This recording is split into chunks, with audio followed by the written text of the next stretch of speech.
ये स्टूडेंट्स, आज हम पढ़ने जा रहे हैं प्लांट रिप्रोडक्शन, जिसमें सबसे पहले हमें पता होना चाहिए कि रिप्रोडक्शन क्या है। Reproduction is the process by which living organism produces a new individual of its kind. ये समझाने के लिए है कि जब भी रिप्रोडक्शन होता है तो उससे उसी ऑर्गेनिज्म जैसे दूसरे इंडिविजुअल पैदा हो जाते हैं। जैसे एक पेड़ है, अगर उसके फ्लावर्स रिप्रोडक्शन करवाए जाएं तो दूसरे पेड़ ग्रो कर जाएंगे। तो आप इसको किसी तरीके से भी लिख सकते हो, process by which an organism whether a plant और an animal produce new individuals.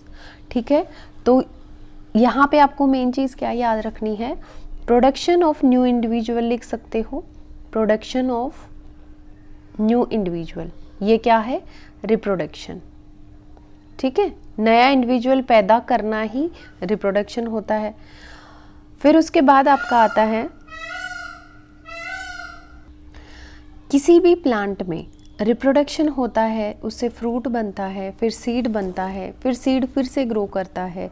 तो एक लाइफ साइकिल है प्लांट की, उसमें सीड का क्या रोल है। देखो, plant starts as a seed. Seed सबसे पहले जर्मिनेट होता है। सीड के बारे में एक और बात बता दूं मैं, याद रखना आप, seed are main important source of food. अगर आपसे पूछा जाए कि हमारा मेन इंपॉर्टेंट सोर्स क्या है, तो आप बोलेंगे सीड, क्योंकि जितने भी ग्रेन्स हम खाते हैं, जितने भी अनाज हम खाते हैं, वो सारे क्या हैं? सीड्स। एग्जाम्पल में क्या लिख सकते हो? राइस, व्हीट, ग्राम, किडनी बीन्स, पीस, सब जो सीड हैं वो हम खाते हैं। कोरिएंडर, मस्टर्ड, क्यूमिन, ये भी सीड हैं जो हम छोटे छोटे थोड़े से अमाउंट में यूज़ करते हैं। ठीक है, कई शेप के होते हैं सीड, कई साइज़ के होते हैं। तो अगर आपको ट्रू फॉल्स में मिल जाए seeds are of different shapes and size, तो ये बिल्कुल सही होगा, क्योंकि सारे सीड सिमिलर नहीं होते, सबका साइज सेम नहीं होता। जैसे कैस्टर हैं, धतूरा, मैंगो हैं, ये बिग साइज़ के सीड हैं, और मस्टर्ड, कार्डेमम, क्यूमिन है, ये स्मॉल साइज़ के सीड हैं। तो आपको छोटे सीड और बड़े सीड में भी डिफरेंस आना चाहिए। मम्मा से बोलना, किचन में बहुत सारे सीड होते हैं, आपको एक बार दिखा देंगी। ठीक है, सीडलिंग क्या होता है? देखो, जब कोई भी सीड ग्रो करता है तो उससे क्या होता है? नया पेड़ ग्रो करता है, नया पेड़ पैदा होता है, उसको क्या कहते हैं? Germination. When a seed starts to grow, जब एक सीड ग्रो करना शुरू करता है उसको जर्मिनेशन कहते हैं। जब एक सीड स्टार्ट करता है ग्रो करना, उसे जर्मिनेशन कहते हैं। एक चीज़ को 2 बार अपने मन में बोल के देख लिया करो, याद हो जाएगा। सीडलिंग क्या होता है? जो वो नया बेबी प्लांट बनता है ना, उसी को सीडलिंग कहते हैं। मैच्योर प्लांट क्या होता है? जब उसकी लीव्स सनलाइट की तरफ ग्रो करना शुरू कर देती हैं, खाना बनाना शुरू करती हैं, मतलब मैच्योर प्लांट को क्या कहते हैं? हम ये कह सकते हैं कि अपना खुद देखभाल कर सकता है वो। ठीक है, जब ये सारी चीज़ें हो जाती हैं तो आपको ये छोटा सा एक ये समझना पड़ेगा कि एक सीड है, उस सीड से क्या होता है? यंग प्लांट ग्रो करता है, फिर वो यंग प्लांट मैच्योर होता है, फिर उस मैच्योर प्लांट में फ्लावर्स आते हैं, फिर उससे फ्रूट बनता है, और फ्रूट से फिर से सीड बन जाता है। तो ये एक लाइफ साइकिल है जो सीड की आपको पता होनी चाहिए, बहुत बेसिक है। ठीक है, यहाँ आपको ये समझ में आ गया कि सीड क्या है? इम्पोर्टेंट सोर्स है फूड का। जो भी ग्रेन्स हम खाते हैं सब सीड होते हैं। जब सीड स्टार्ट करता है ग्रो करना, when a seed starts to grow, we call that germination. ये भी क्लियर हो गया है ना। नेक्स्ट स्टेप देखते हैं, फ्लावर का स्ट्रक्चर। फ्लावर का स्ट्रक्चर मैंने बहुत अच्छे से लर्न करवाया हुआ है, एक बार रिवाइज कर लेते हैं इसको। देखो, किसी भी फ्लावर में फीमेल पार्ट सेंटर में होता है। मैंने बताया था आपको, मेल पार्ट उसके चारों तरफ होता है। ठीक है, कभी कभी ऐसा होता है कि किसी फूल में सिर्फ मेल पार्ट होगा, कभी किसी फूल में सिर्फ फीमेल पार्ट होगा। ठीक है, तो हम अब कैसे करेंगे इसको लर्न? जैसे मैंने आपको हमेशा करवाया है कि यहाँ पे स्टाइल, स्टिग्मा, और ये ओवरी। ठीक है, सबसे पहले स्टिग्मा है जो कि स्टिकी सा होता है, जिसके ऊपर एंथर यहाँ से आके गिर जाता है ना। एंथर और फिलामेंट क्या है? इनको एक साथ बोलते हैं स्टेमन, ये मेल पार्ट है। ठीक है, स्टाइल और ओवरी जो है ये है फीमेल पार्ट। तो उसके बाद ये जो आपके ग्रीन पार्ट है, ये वाला ग्रीन पार्ट जो है ये सेपल है ना, और ये जो है आपका स्टॉक है जिससे आप किसी भी फूल को पकड़ते हो, वो जो एक डंडी सी होती है उसको स्टॉक बोलते हैं। ठीक है, इसको रिसेप्टिकल या थैलेमस भी बोल सकते हो। तो ये सारे मैंने याद करवाए हुए हैं, ट्रिक मैं अभी नहीं बताऊंगी क्योंकि आपको पहले बता चुकी हूँ। ठीक है, एंथर क्या होता है, फिलामेंट क्या होता है। एंथर के पास डस्ट लाइक स्ट्रक्चर होता है, पोलन ग्रेन जिसको हम बोलते हैं, dust like structure that is pollen grain. हर एक पोलन ग्रेन में मेल सेल्स होती हैं, ये आपको याद करने की ज़रूरत नहीं है, आपको सिर्फ ये याद रखना है कि पोलन ग्रेन जो है वो एंथर से चिपके हुए होते हैं। और एंथर जो ये एक बर्ड लाइक सा स्ट्रक्चर है, इसके नीचे एक स्टॉक टाइप होता है, उसको फिलामेंट बोलते हैं। ये क्या है, स्टैमन। कैसे याद करवाया था मैंने, आप याद करो मुझे बताना।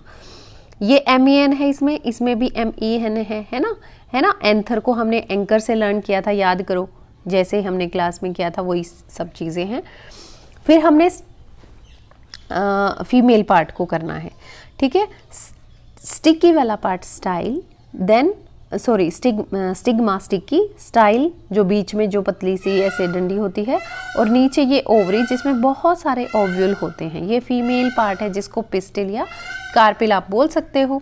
ठीक है, जो दूसरे पार्ट हैं, ये तो मेल और फीमेल पार्ट था, उसके बाद भी कुछ पार्ट दिए हुए हैं जो कि बहुत ज़रूरी हैं, जैसे कि हमारे पेटल्स, पेंट किया हुआ पी से पेटल, पी से पेंट मैंने याद करवाया था आपको कि जो कलर्ड स्ट्रक्चर हैं वो हमारे पेटल हैं, और जो ग्रीन कलर के स्ट्रक्चर हैं वो हमारे सेपल हैं, जो कि अच्छे से प्लांट के पार्ट को होल्ड करके रखते हैं, हेल्प करते हैं, होल्ड तो क्या ही करते हैं वो।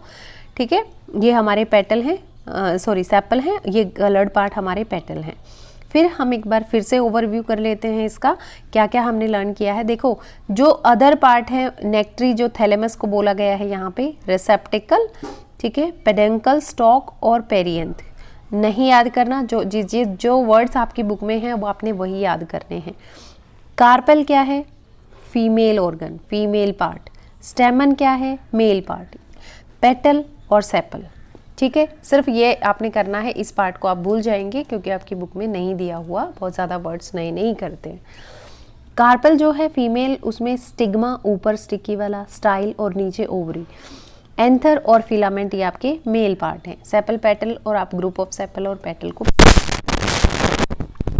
ठीक है, अब हम करेंगे कि जो हमारे जो पेंट वाले पार्ट हैं, पेटल हैं, वो क्या इम्पोर्टेंस रखते हैं। देखो, वो सभी इंसेक्ट्स को ना अट्रैक्ट करने के लिए बनाए हुए हैं भगवान जी ने। ठीक है, आप ऐसे सोच सकते हो जैसे कि अगर इंसेक्ट अट्रैक्ट होंगे तो वो उस फूल पे आके बैठेंगे, और जो उनका नेक्टर है, जो उनका पोलन ग्रेन है, नेक्टर लेने के लिए तो वो आते ही हैं, जो उनका पोलन ग्रेन है वो उनके पैरों से चिपक जाएगा, और जैसे ही वो दूसरे फूल पे बैठेंगे वहाँ पे वो पोलन ग्रेन गिर जाएगा, और इस तरह से पॉलिनेशन हो जाती है। And what is that pollination? Pollination is transfer of pollen grain from one flower to another flower, और from one plant to another plant. फिर से ध्यान से सुन लो, pollination is the transfer of pollen grain from one flower to another flower. Pollination is transfer of pollen grain from one flower to another flower. ठीक है, germination क्या है, फिर से याद करेंगे हम लोग। Process by which seed produces a seedling और baby plant is germination. Process by which seed produce a seedling और baby plant is germination. Clear है? जर्मिनेशन में आपको पता है, इस तरह से सिखाया था आपको कि ये सीड है, ये थोड़ा सा जब ग्रो करने लगेगा इसको एम्ब्रियो बोलेंगे, फिर ये थोड़ा सा और ज़्यादा ग्रो कर जाएगा जिसमें रूट्स वगैरह थोड़ी दिखने लगेंगी तो सीड कोट ये अलग से फटने लग जाएगा। जो सीड कोट है ना, सीड ने जो ऊपर से पहना हुआ है वो फटने लग जाएगा और नीचे कोटिलीडन निकल आएंगे। कोटिलीडन का क्या काम बताया था आप मुझे बताएंगे, अगर आपको पता है तो मैं फिर से बता देती हूँ। कोटिलीडन में रिजर्व्ड फूड मटेरियल होता है जिसकी वजह से बेबी प्लांट ग्रो करता है, क्योंकि इस स्टेज पे देखो इसके पास कोई लीफ नहीं है, यहाँ पे भी कोई लीफ नहीं है, और जब ये बेबी प्लांट को खाना दे रहा है तब इसमें से लीव्स निकलना शुरू होंगी, है ना, जो फिर अपना खाना खुद बना लेंगी, फिर ज़रूरत है ही नहीं। कंडीशंस हैं क्या क्या जर्मिनेशन के लिए चाहिए ये आपको पता होना चाहिए। एक तो ऑप्टिमम टेम्परेचर, गर्मी होनी चाहिए वहाँ पे, फिर पानी और ऑक्सीजन दोनों चीज़ें ज़रूरी हैं क्योंकि सीड जर्मिनेट कर रहा है। उसके बाद उसको ऑक्सीजन नहीं चाहिए, बाद में ऑक्सीजन हमें बहुत सारी उस प्लांट से मिल जाएगी। जब अर्ली स्टेज होती है, जब सीड ग्रो करता है it will get food from the cotyledon. यही बात बताई थी मैंने आपको। यूजेस ऑफ कोटिलीडन पूछा जाए तो क्या करता है, it provide food to the baby plant, it provide food for the growing baby plant. Okay, seed coat है वो टूट जाता है और न्यू प्लांट उसमें से निकल आता है किसी भी सीड से, ठीक है, और उससे रूट सिस्टम निकल जाएगा जो कि पानी एब्जॉर्ब करेगा, ठीक है, सॉइल से न्यूट्रिएंट्स एब्जॉर्ब करेगा। शूट सिस्टम भी बन जाएगा। शूट सिस्टम मतलब ज़मीन के ऊपर वाला पार्ट, रूट सिस्टम मतलब ज़मीन के नीचे वाला पार्ट। तो ज़मीन के नीचे क्या है, पानी और मिनरल्स जो कि पौधा लेगा, और शूट सिस्टम क्या है, ज़मीन के ऊपर वाला पार्ट जो कि फोटोसिंथेसिस करेगा और न्यू लीव्स वहाँ पे डेवलप हो जाएंगी। अब सीड के पार्ट आपको ज़रूर आने चाहिए। सबसे पहले सीड कोट, जैसे आप कोई कोट पहनते हो वैसे सीड भी एक कोट पहनता है, आउटर हार्ड कवरिंग। क्या है seed coat, outer hard covering. Cotyledon क्या है, सिग्निफिकेंट पार्ट है किसी भी एम्ब्रियो का जिसमें रिजर्व्ड फूड मटेरियल होता है, filled with the store food. Cotyledon filled with the stored food, आप अपनी लैंग्वेज में लिखेंगे, कोई दिक्कत नहीं है। जैसे ही उसमें फोटोसिंथेसिस शुरू होगी उसके बाद तो कोटिलीडन के पास इतना न्यूट्रिएंट्स होगा नहीं कि बड़े पेड़ को वो सपोर्ट करे, फिर तो लीव सिंथेसाइज करेंगी। एम्ब्रियो क्या है यहाँ पे, बेबी प्लांट, ठीक है, जिसके पास जो कि सीड को कैरी करता है, प्लूमुल और रेडिकल को कैरी करता है। अब प्लूमुल क्या है, P फॉर प्लूमुल है ना, इसी से क्या होता है, शूट सिस्टम ग्रो करता है। R फॉर रेडिकल, R से रूट, R से रूट कर लो, फिर प्लूमुल का शूट अपने आप याद आ जाएगा आपको। क्लियर है, ये देख लो पार्ट ऑफ द सीड। अगर इस तरह से आपको डायग्राम मिल जाए तो आप ये करके इसमें लेबलिंग ज़रूर करेंगे। ये फर्स्ट लीफ लिख सकते हो या यंग प्लांट लिख सकते हो, ये एम्ब्रियो है, ये आपका स्टोर्ड फूड है, या कोटिलीडन लिख दो इसको। ये आउटर जो कवरिंग है ये क्या है, सीड कोट। 4 ही पार्ट हैं, सीड कोट बाहर वाला पार्ट, बीच में कोटिलीडन। ये आप यंग प्लांट भी लिख सकते हो, सीडलिंग भी लिख सकते हो, बेबी प्लांट भी लिख सकते हो, और फर्स्ट लीव भी लिख सकते हो, और ये है एम्ब्रियो जहाँ से वो ग्रो कर रही हैं लीव्स। अब है कि किसी सीड के 2 पार्ट इक्वल पार्ट हो जाते हैं, किसी के नहीं होते। जिस सीड को हम 2 इक्वल पार्ट्स में डिवाइड नहीं कर सकते उसको बोलते हैं monocot seed. Only 1 cotyledon present in the embryo, जैसे मेज है, राइस है, वीट है। मैंने बोला था ना कि जितने भी हम न्यूट्रिएंट्स जो सोर्स है हमारा फूड का वो क्या है, सीड है, ठीक है। फिर है dicot seed, 2 cotyledons are present in the embryo, जैसे ग्राम है या पीज है, बीन्स हैं, जिसके 2 कोटिलीडन होते हैं। क्लियर, तो आपसे ये पूछा जा सकता है मोनोकोट सीड्स के नेम लिखो, डाइकोट सीड्स के नेम लिखो, या आपसे ये पूछा जा सकता है कि ऐसा फ्रूट बताओ जिसमें बिग साइज़ का सीड होता है, ऐसा फ्रूट बताओ जिसमें 1 सीड होता है या बहुत सारे सीड होते हैं। तो ऐसे आप एग्जाम्पल लिख सकते हो, जैसे 1 सीडेड फ्रूट क्या है, मैंगो, है ना। फिर है कि अगर सीडलिंग ग्रो करेंगे सारे एक साथ, मान लो एक पेड़ पे हज़ारों आम लगे हुए हैं, है ना, और वो सारे एक साथ गिर जाएंगे और एक साथ ही वो वहाँ ग्रो करने लगेंगे, तो क्या होगा, तो आंसर ये होगा, none of the seedling will get enough food, सबको खाना नहीं मिलेगा भरपूर मात्रा में, वाटर नहीं मिलेगा, स्पेस नहीं मिलेगा, और इसलिए वो सरवाइव नहीं कर पाएंगे, है ना। They will not get enough food, water, space to grow and they will not survive. So अगर इसको उल्टा करके पूछा जाए कि what are the conditions required to germinate a seed, तो आप बोलोगे water, space to grow and enough food, air are required to grow a seed और टू जर्मिनेट अ सीड। अब जब सीड हमारे फ्रूट से सीड निकलेगा तो वो किसी भी तरीके से निकल सकता है, डिस्पर्सल उसको बोलते हैं, ठीक है। तो इसको आप कैसे डिफाइन करोगे, scattering of the seed away from the parent plant. Scattering of the seed, dispersal क्या होता है, सीड्स का बिखर जाना, कहाँ, पेरेंट प्लांट से दूर, away from the parent plant. इसको दूसरी लाइन बना के लिख सकते हो, scattering of the seed away from the parent plant by different agents like, by many agents like wind, water, animal and explosion। ठीक है, एक्सप्लोजन क्या होता है अभी समझाऊंगी मैं आपको, घबराना नहीं है। सबसे पहले विंड सीड्स को देख लो। विंड सीड्स जो होते हैं, जो डिस्पर्सल विंड से होता है, उसमें एग्जाम्पल कॉटन है ना, डैंडेलियन है, मैदार है। अब आपसे ये पूछा जाए कैरेक्टर्स क्या होते हैं, कैरेक्टर मतलब ये नहीं है कि सीड बहुत प्यारा है, अच्छा है, तमीज़ है उसको, ये वाला कैरेक्टर नहीं। कैरेक्टर मतलब वो क्या उसके गुण हैं जिससे वो एजेंट उसका जो एजेंट है वो एयर बन जाती है। मतलब seed should be of light colour, sorry light weight, हल्का होना चाहिए। Wing like structure should be present, है ना। या फिर अगर ऐसे पूछा जाए सीधा कि आप बताइए कि क्या कैरेक्टर्स होते हैं। Water disperse, the seeds dispersed by water, ठीक है। तो आप बताएंगे it should be of light weight, इसमें भी लाइट होना चाहिए।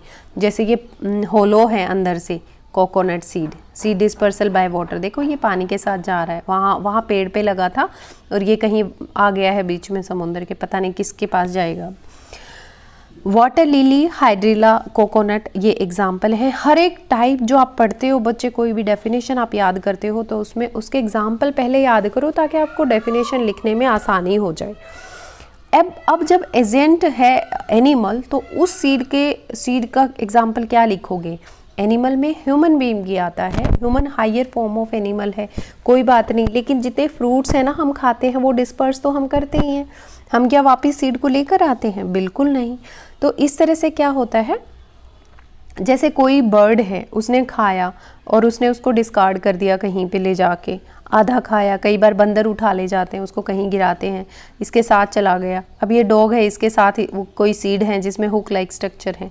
तो इससे कैरेक्टर भी आपके क्लियर हो रहे हैं कि क्या कैरेक्टर हैं उस सीड के जो एनिमल से डिस्पर्स होते हैं, है ना। और जूसी फ्रूट होता है जिसको हम जो फ्लैशी पार्ट है उसको खा लेते हैं, सीड को डिस्कार्ड कर देते हैं।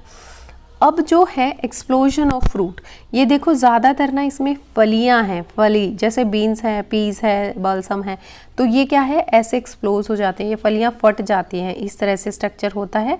बीच में से ये जो इसका ग्रू बना हुआ है ये फट जाएगा और सीड डिस्पर्स हो जाएगा।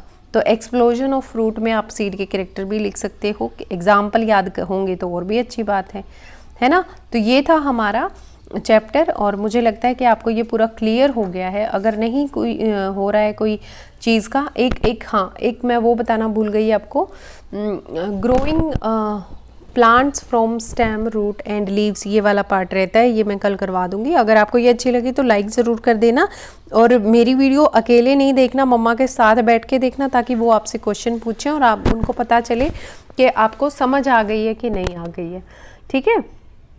जिस तरीके से आप सुनते हो मम्मा उस तरीके से नहीं सुनती, उनको ज़्यादा चीज़ें समझ आ जाती हैं और वो आपसे क्वेश्चन पूछेंगी तो आपको ये पता चलेगा कि आपने वीडियो अच्छे से सुनी है, पढ़ी है या नहीं, ठीक है। किसी भी टॉपिक में आपको कुछ समझना है तो मुझे कमेंट में ज़रूर जाकर बताएं। Thank you for watching live science cafe. धन्यवाद।